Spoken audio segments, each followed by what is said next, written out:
है बाबुआ। हाँ चाचा। माँ सारडे रिकॉर्डिंग स्टूडियो दिल्ली में रिकॉर्डिंग करौले है का रे? हाँ चाचा वही जब भइला। हाँ हम कहतानी एक क्वालिटी देख के पता चलता है बाबू। बहुत बढ़िया बहुत बढ़िया।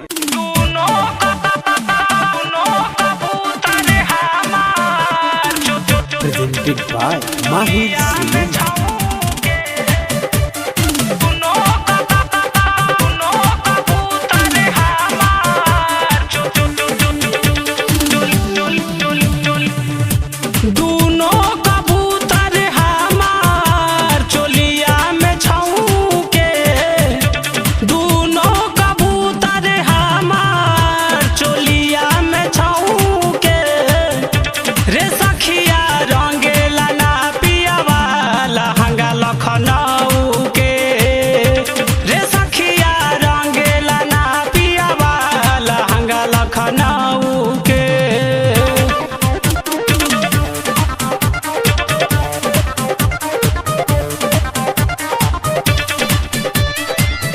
Recording studio Delhi.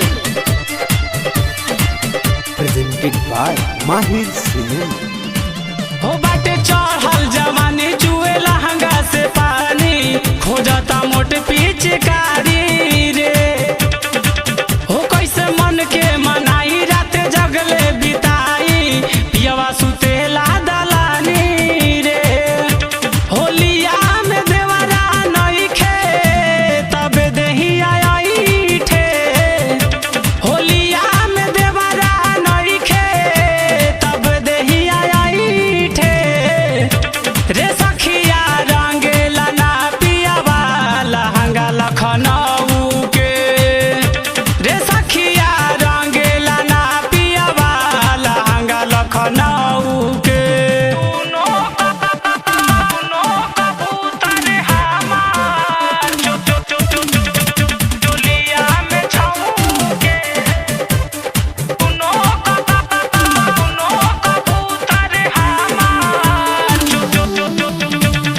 मनोज मतलबी से कैसे ये गोरी तीनों टाइम डालवावेलू।